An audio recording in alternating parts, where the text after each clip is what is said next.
What did I do to deserve this? I am Nemo. To be precise, I am Nemo Nobody, Mr. Nobody. No one remembers my name, including myself. In 2092, I will be 118 years old. Doctors say this is the end of natural life, but in this era, it has become a miracle, even a shame, because I am the last natural person in this world. Yes, the last one. Other humans have already achieved physiological immortality through infinitely replicating cells, controllable gene editing, and nanoscale repair systems. Their skin no longer wrinkles, their organs do not degenerate, and even death is considered an outdated state, which has long been erased. But at the same time, they also erased the word birth. There was no more gestation, no more accidents, no more true new life. They lost their future, but I lost my past.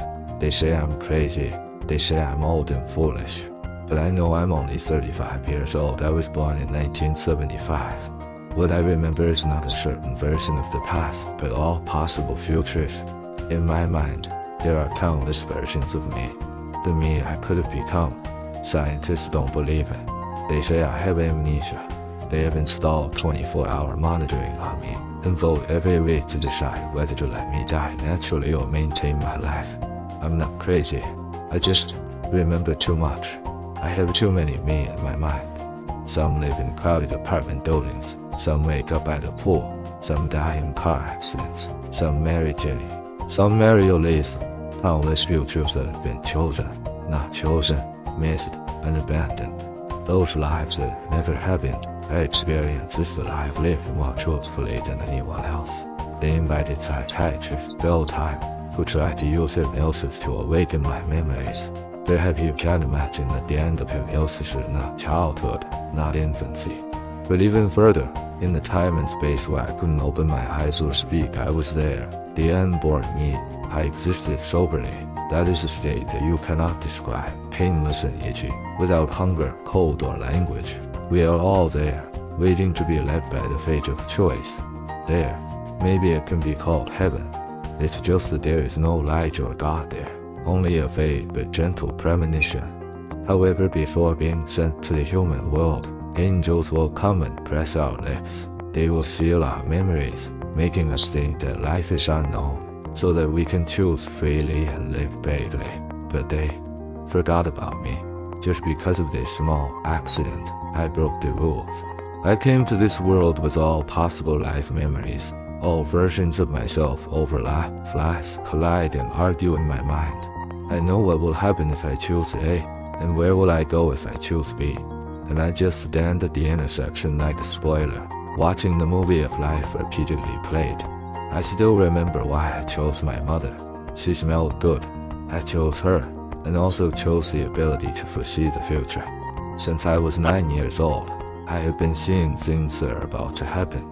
I told my mother that my father's car would lose control and kill a woman, but she didn't believe me.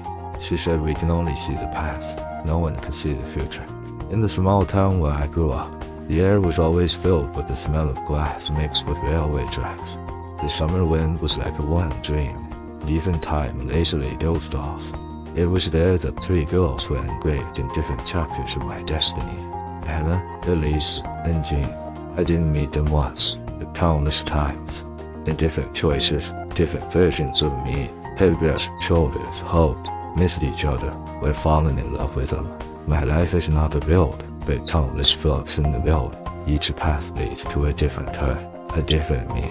I once saw my mother walk into the woods alone, intimate with another man. My world collapsed like a building block. My parents divorced because of this, and I was forced to choose. Once, I chose to get on the bus and went to Canada with my mother.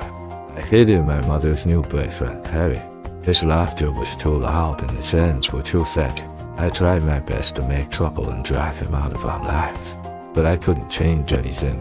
I tried my best to drive away my mother's new boyfriend, Harry. Meanwhile, my father had a car accident and became permanently disabled. Later, I met Anna. At that time, I was still young. She was wearing a red bath towel and her hair was dyed shiny by the sunlight. You walked over with a smile like in a fairy tale, inviting me to go to the beach to play in the water. Or maybe it was because I couldn't face my own cowardice. So I coldly said, I won't swim with fools. Her smile froze. She stood for a moment, then turned and went away. We became strangers. She never looked at me again. 20 years later, we met again at the train station. She was with 2 children, and there was a tiredness and tenderness between her eyebrows and eyes that I had never known. I looked at her, and the regret of that year surged in my heart. If I hadn't said that sentence, if I had just been a little honest with her, and in another possible world, I did indeed do so. I said to her, actually, I can't swim. She smiled, and that bright smile returned to her face. We chatted together on the beach, embracing the sunshine, like 2 people who have learned to breathe again. In that life, we were together. We loved each other for a long time, until reality tears us apart again. Harry didn't leave. He moved into our house with his daughter, Anna. Yes, that Anna. We became step-siblings, but our relationship went far beyond being siblings. Finally, the adults found out. They were panicked, angry, and scolded. In order to separate us, Mom and Harry separated. Anna was taken to New York. Before leaving, she asked me to wait for her at the lighthouse every Sunday. I persisted for a long time until one day, I lost her phone number in the rain. I never got rid of her phone again. I never saw her again.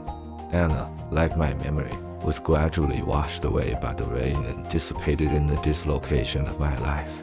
And I can only return to the starting point again and again, trying to find the me who never said stupid. But time doesn't always give you a chance to start over. Even if you remember every branch of it, in the end, some people only have time to love for a moment. Sometimes I think, if I hadn't lost that piece of paper that day, if I could have remembered the number, if I had left earlier and used an umbrella earlier, would the outcome have been different?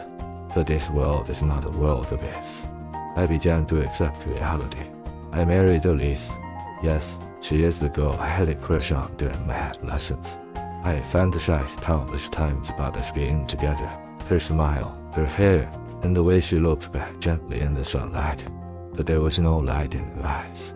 After truly entering into marriage, I realized that fantasies are warm, but reality is cold. There is no light in her eyes, as if every blink is bidding farewell to the world.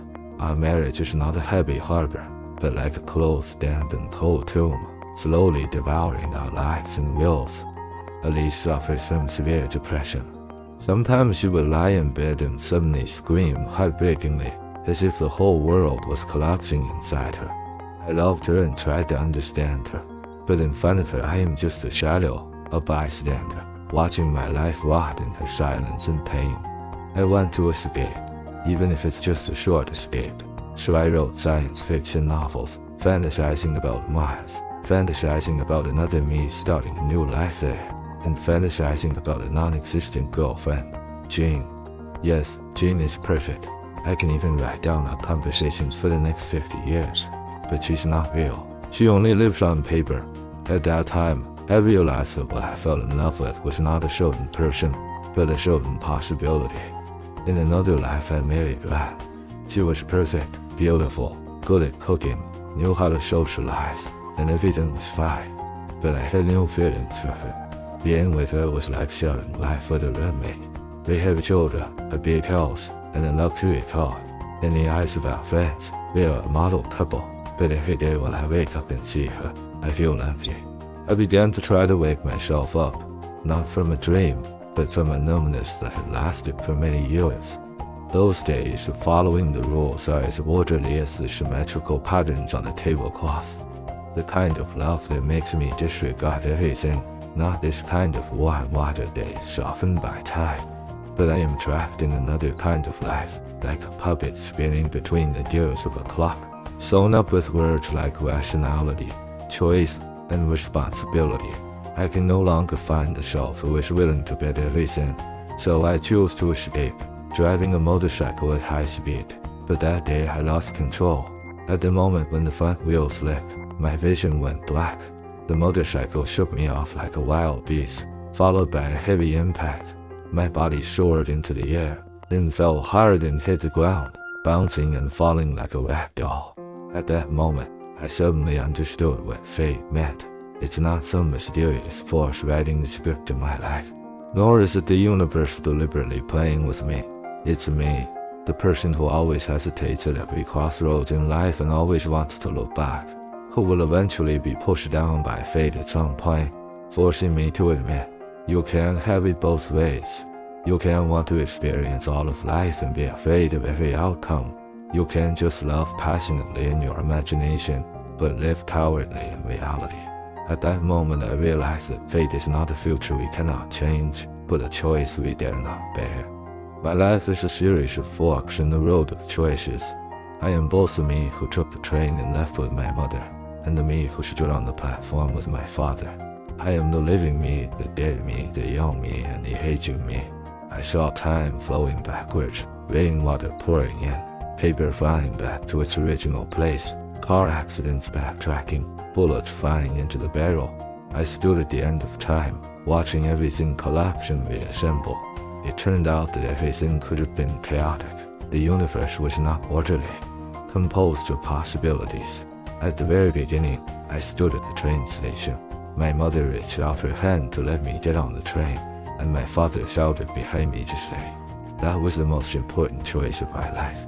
And now, I finally understand. If you don't make a choice, all possibilities still exist. I am no longer afraid, no longer confused. I am not crazy. I just woke up. In 2092, at the moment of my death, time reversed. I opened my eyes and saw the sunlight shining through the window. I returned to the starting point. I was that 9-year-old child standing at the fork in the road. The train had not yet left. I had not yet boarded the train. Everything was still possible. I smiled and told myself, this time, I'm not in a hurry to make a decision, because every me is the real me. No matter which path I choose, I will live a complete life. I am Nemo nobody. I am nobody, but I can also be anyone.